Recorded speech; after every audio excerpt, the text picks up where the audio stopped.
Methods of weight loss that scientific research supports include the following. 1. Trying intermittent fasting.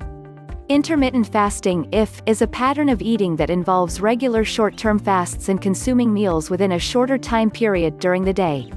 Several studies have indicated that short-term intermittent fasting, which is up to 24 weeks in duration, leads to weight loss in overweight individuals. The most common intermittent fasting methods include the following. Alternate day fasting, ADF, fast every other day and eat normally on non-fasting days. The modified version involves eating just 25 to 30% of the body's energy needs on fasting days. The 5-2 diet, fast on 2 out of every 7 days. On fasting days eat 500 to 600 calories. The 16/8 method, fast for 16 hours and eat only during an 8-hour window.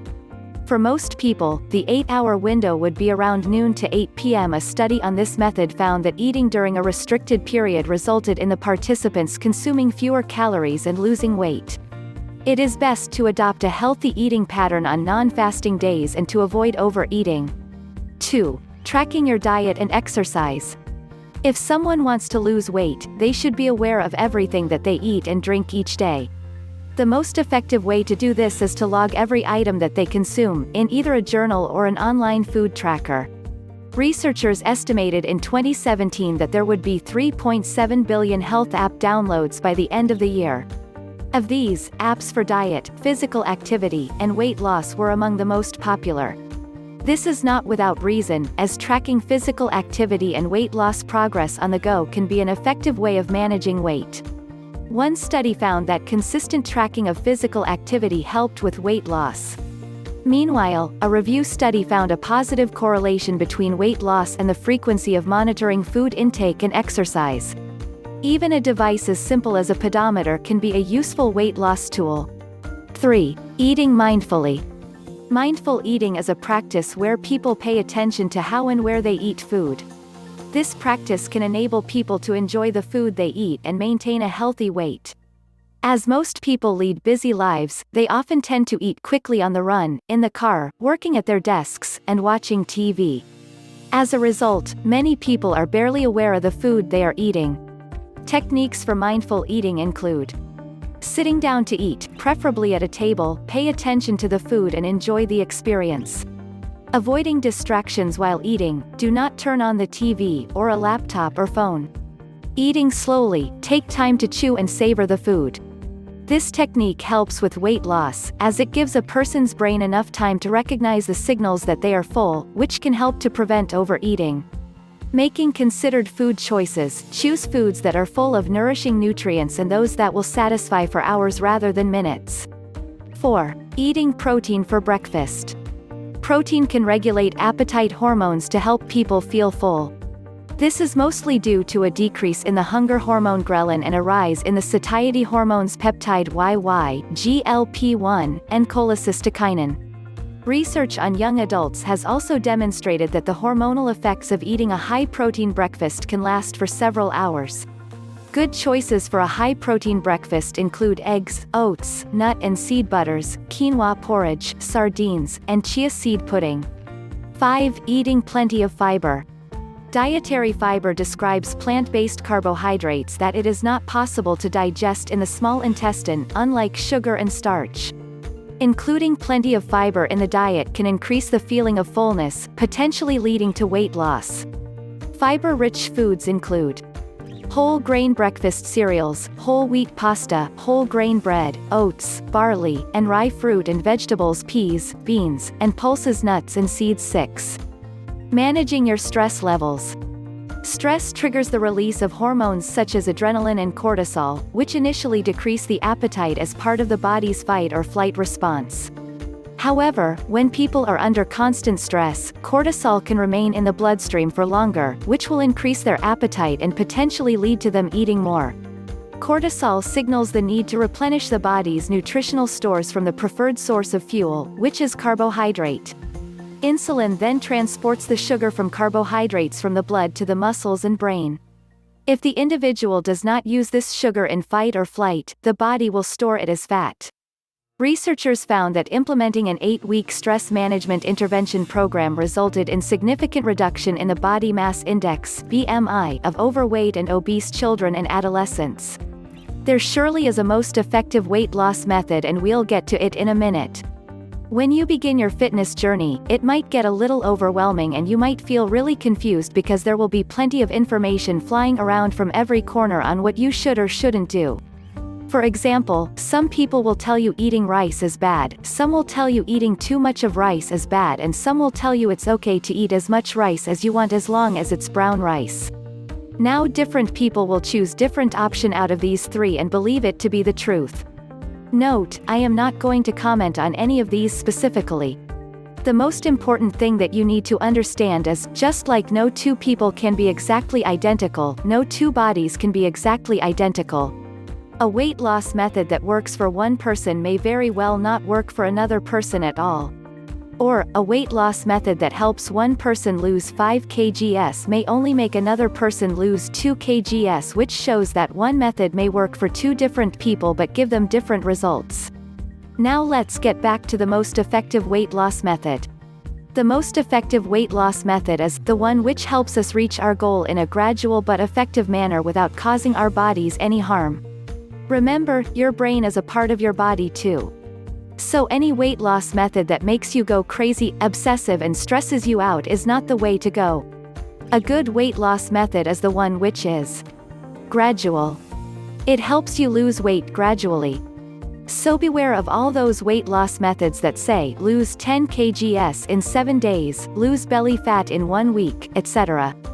Balanced, i.e. has all the necessary macro and micronutrients, as well as proper water intake, easy to follow. Anything too difficult will make even the most dedicated person run for the hills or stay but get demotivated, and constantly keep switching methods keeps you sane. Any type of diet plan or weight loss method that starves you and constantly makes you want to eat whatever comes in your sight is not the way to go. Makes your life easier rather than complicate it more. Life is hard enough as it is. Consistent. A diet plan that you can actually follow consistently over a period of time. Flexible. Just like you cannot keep lifting the same weight and hoping it will help your muscle grow, you cannot keep following the exact same diet forever. Your body is constantly changing, and so should your diet. Practical. If someone told you to not eat anything and only drink vegetable juice 10 times a day for 20 days, would you do it? Maybe you may end up giving it a shot if you're desperate to lose weight. But it is not practical or possible to be followed. Also, it is harmful. Personalized to suit each individual. I already mentioned above how each body is different. So the weight loss method diet should be created keeping in mind the individual's body type, existing health issues, activity level, goals, etc. Last but not the least, it should be prescribed to you by someone who has the correct knowledge of nutrition. It should not be something copied off the internet.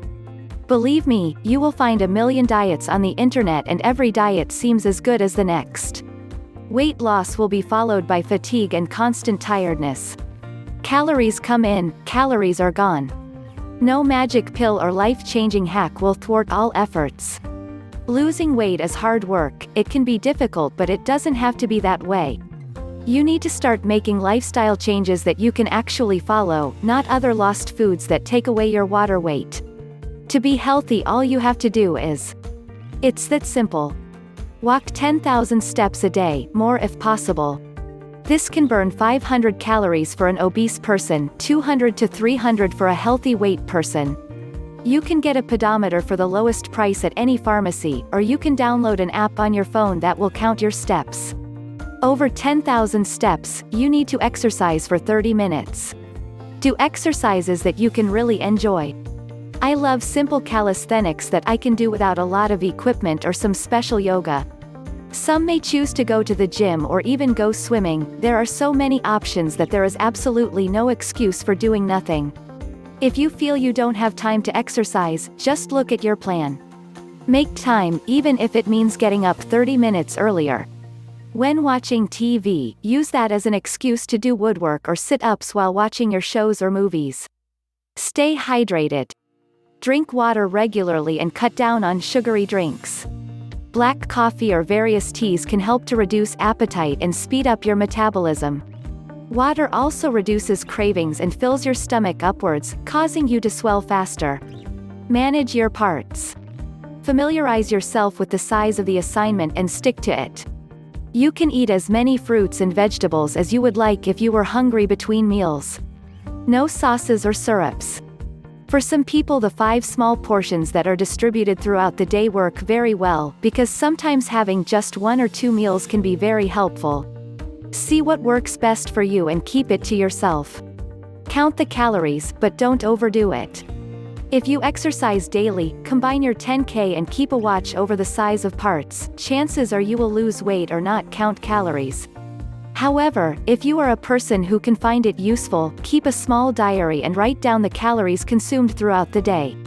For a woman, 1500 is a good amount of healthy weight loss. For a man, 2000 or even 2200 a man can also be good.